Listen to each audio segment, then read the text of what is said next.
Welcome to another episode of The Social Autist. This episode is about marriage. Marriage. Yes. I consider myself somewhat of an expert on this. Not officially, but I've been married happily for 17 years to a neurotypical woman, and I'm just going to give you guys some info, some heads up, some things you should know. Maybe you're already in a marriage. This might help it improve. So the first thing that I had to do with my wife is teach her my routines. I have to get up at a certain time. I have to go to the shower. I have to eat my food, and if those don't fall in line, it can make my day much more difficult. So yeah, you just communicate your routines and get the other person on board with them, and then you don't have meltdowns or stress from that. And for me, the routines are largely to overcome executive dysfunction. So yeah, I get up, I go to my computer, I get my coffee, I can do this and do that, and then it becomes a routine, so I don't have to use up my brain power jumping into executive function and redoing everything all of a sudden. And then you need to know yourself and your triggers and communicate those to your spouse. It's like one of my triggers is when I can't find something, when I put it somewhere. And I've communicated this, like, hey, those are my tools, put them back where you found them. Hey, that's, the fridge is a mess. The spice rack is a mess. I mean, I'll just go in and organize it. And then, it's like, okay, now that problem is over with. You might have to be a little creative and solve these problems yourself in order to prevent you from being triggered. But yeah, communicating those is it's going to make your life a lot happier. Another thing we do is we have a shared calendar. So we put all our stuff for the whole family on the same calendar. And then I've got my little smartphone and my little smartwatch to remind me of these things. So I don't have to remember all these, like school gets out early on Wednesday and it's at a weird time and No, it just pops up on my computer, pops up on my phone, and pops up on my watch and says, hey, the kids are getting out of school soon. I'm like, oh yeah, I'll go do that. Because I get in the zone and I do my work and I'm like, oh, no, I'm an hour late to get the kids. Or, oh no, my wife had a doctor's appointment that she's been waiting 3 months for today. So that helps. You really want to learn female psychology. There's a book called The Rational Male, Preventive Medicine. And that one specifically deals with long-term relationships and marriages. And that's been eye-opening for me, like totally changed my understanding of women. And you're living with this person, so you need to understand them and how their brains work, how their bodies work even, and what stages they go through in life, and be able to adapt and be flexible with that. But just knowing what to expect is kind of nice. Just saying like, oh, okay, she's ovulating and now she's really in the mood for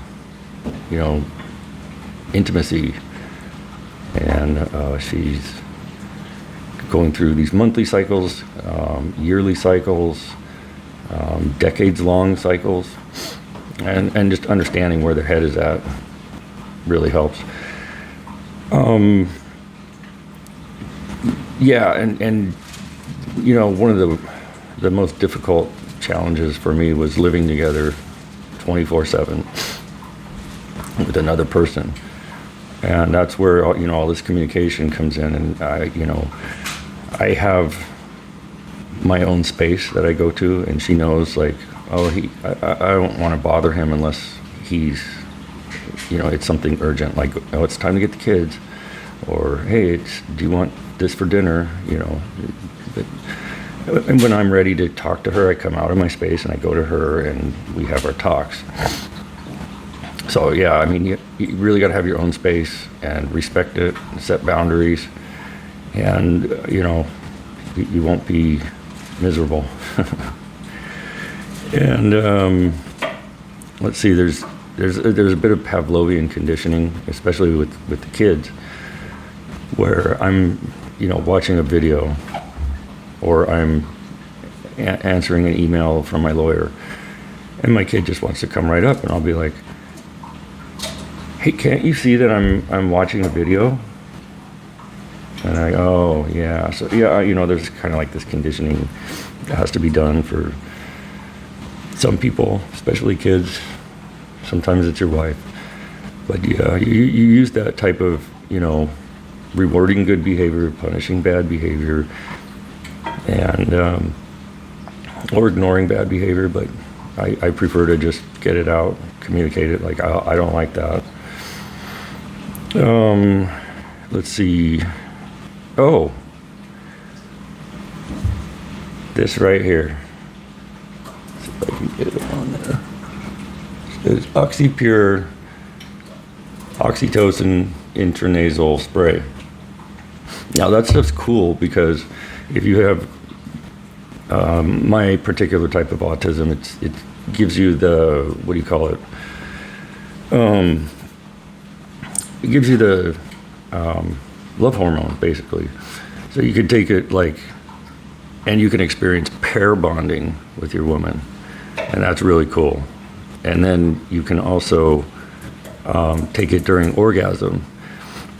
And this is all in my book, if you haven't read it, about oxytocin and vasopressin, but there it is. It's the chapter on oxytocin and vasopressin pathways.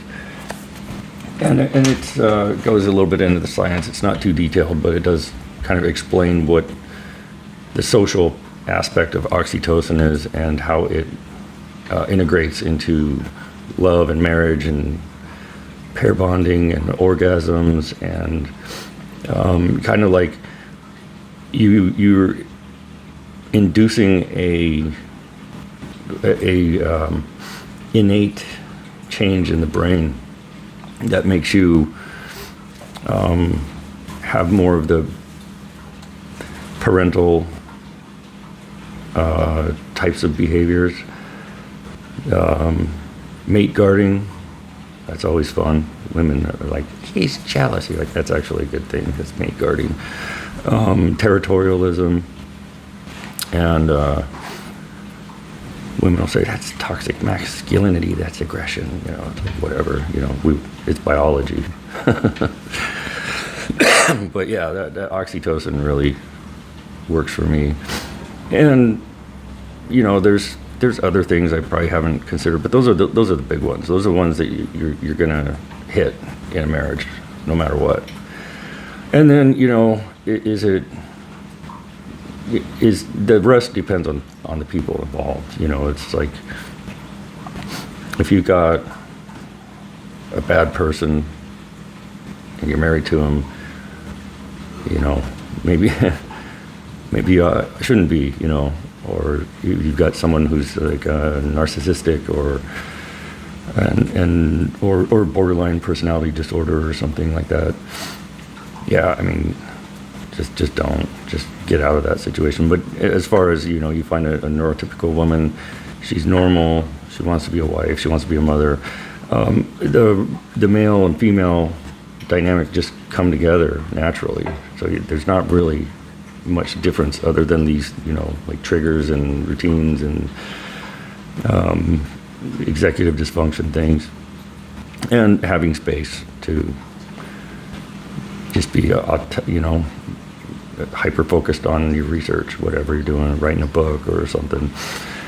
And I think that's pretty much the big ones. Yeah, I can't really think of much other. It's kind of cool that we have a couple hobbies together. We do fishing together. We have certain movies we watch together, certain genres.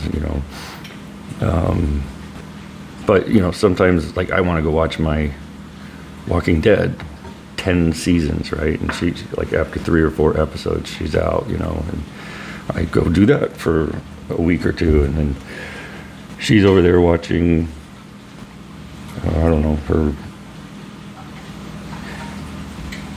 jump scare pranks on teenagers kissing in Indonesia or something. I don't know. But yeah, there's that's going to depend on the people. Like, what common hobbies do you have? Can you find something you could do together, maybe? And that really helps with the neurotypical side of the relationship. And then the neurotypical also has to be understanding that this person can't be 100% social 100% of the time, and they need to just sit down and chill and do their thing. And then it works out. And it's a really great combination. I mean, I've never married an autistic person or dated an autistic person, but it works out really well, especially if you like us and you have one autistic kid and one neurotypical kid. I deal with the autistic one most of the time because we speak the same language, right? And my wife gets so frustrated at him, and I'm just like, oh, I just do this, But then, yeah, the neurotypical kid, sometimes I get frustrated with him because he wants to snuggle and cuddle and be all social and jump in and, in your space and be all over. But, I mean, if you're going to have kids, you're going to have to deal with that anyway. But I think that's the main things, yeah. Take care.